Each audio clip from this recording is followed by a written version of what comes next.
Welcome to this week's ASX edition of Trade the Trend, a weekly video discussing where the stock market is heading.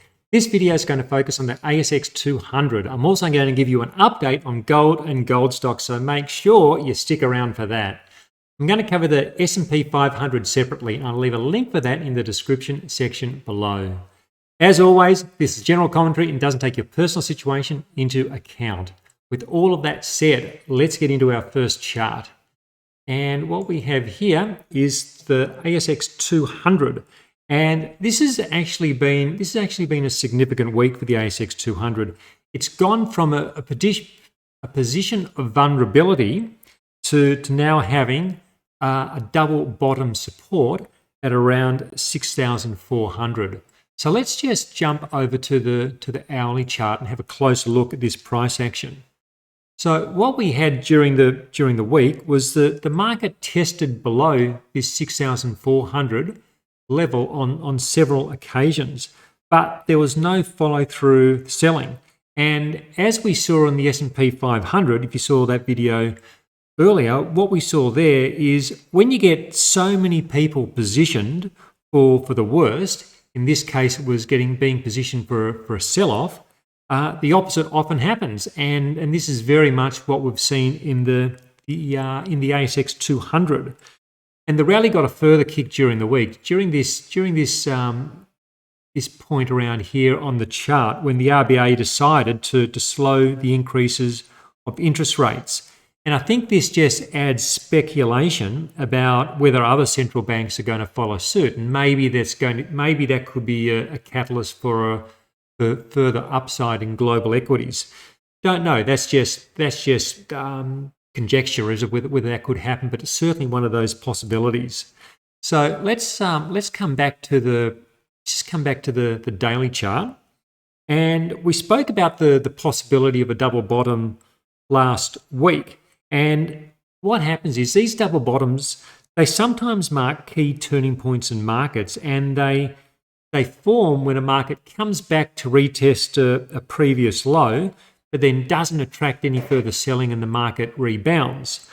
And I'm going to show you an example of an earlier double bottom in the ASX 200. So this is from 2010. So let me just go to a weekly chart. I'm going to find our way back over to 2010. So it's just in here. This is another example of a double bottom. So this happened after the GFC low. So we had the GFC low. We had a strong rally. Market rallied into the beginning of the year, so it's January 2010, and then it went. And remember, this is on a weekly chart, so it does compress the scale a bit. From the January high, for the next 6 months, the market corrected lower. We had a low in May. We had a rally. Then the market came back down, retested. Couldn't get follow-through selling, and then the market continued on upwards, and we had that double bottom. And now there's no guarantee that the same sort of flow is going to happen this time around, but it's just one of those examples of how this sort of technical pattern can play out. So with the ASX 200, with where it currently stands, just go back over to current day. Look, I would say with where we are now, I'd say the ASX 200 is really in a bit of a neutral zone. The strength of this rally off the low, it removes the immediate vulnerability that we had last week when we were sitting right on this support, and the potential was there for a swift move lower. So it's removed that vulnerability, but it's still below the moving averages. So we have the 50 and the 100-day moving averages. So the market is still below those moving averages, and it's just coming up to a resistance band at around, I'm drawing some more resistance, somewhere around about here, around this 3,000, around this 6,900 sort of mark where we're approaching. Yeah, we're going to pick up some resistance through these points here. So the market's just approaching that now, and that has the potential to sort of to cap this rally, or at least slow this rally down. And if you saw my video on the S&P 500, you'll know that I've added some exposure to the market So just going over the S&P 500, like I was added some exposure this week to the S&P 500.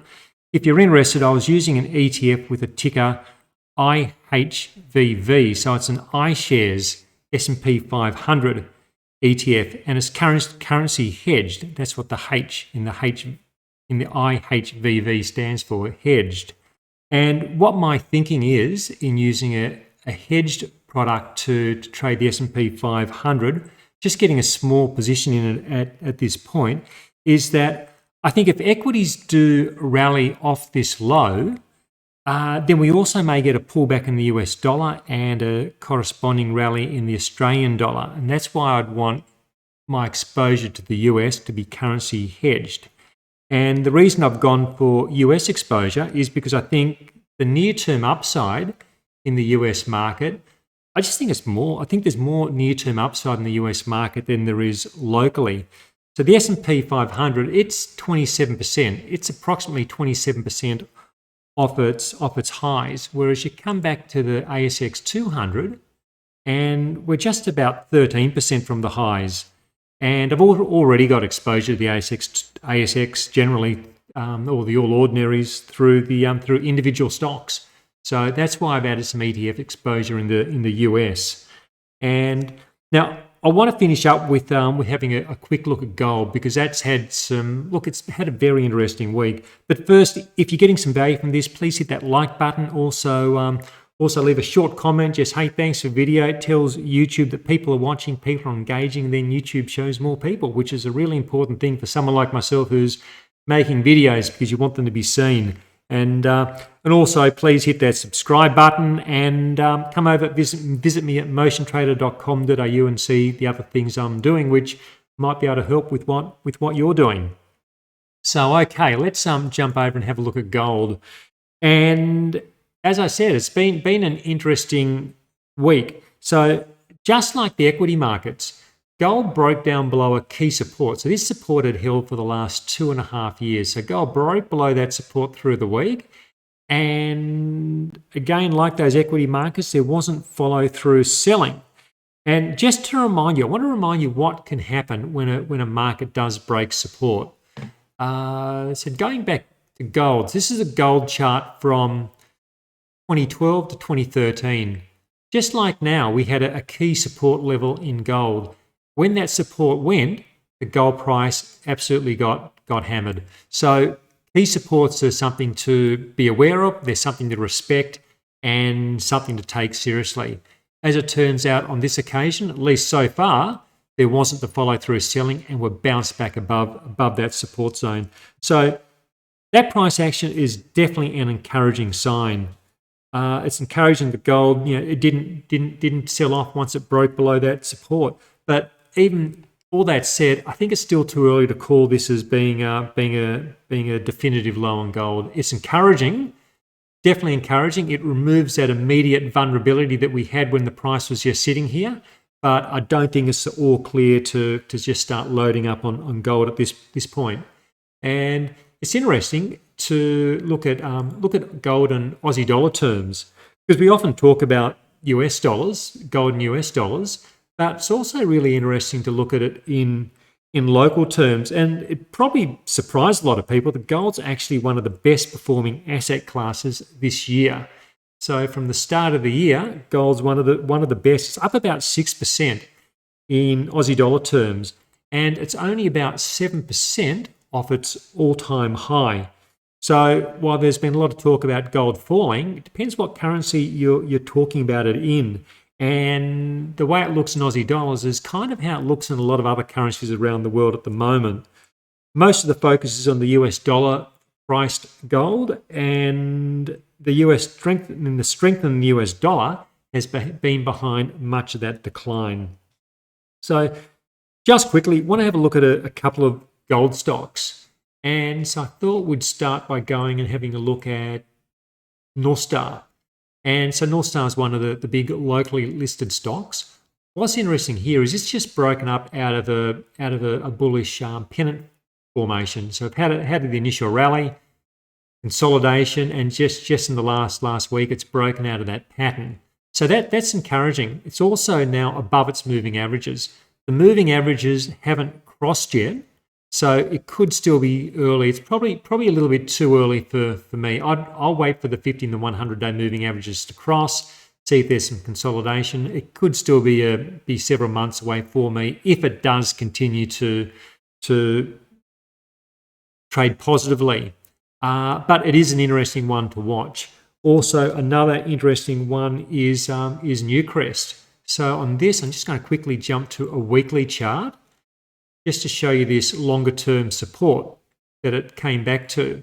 So it's been tested multiple times or many times over the last what is that, the last 16 or so years. So quite a longer term support level. And now it's just bouncing off that support again.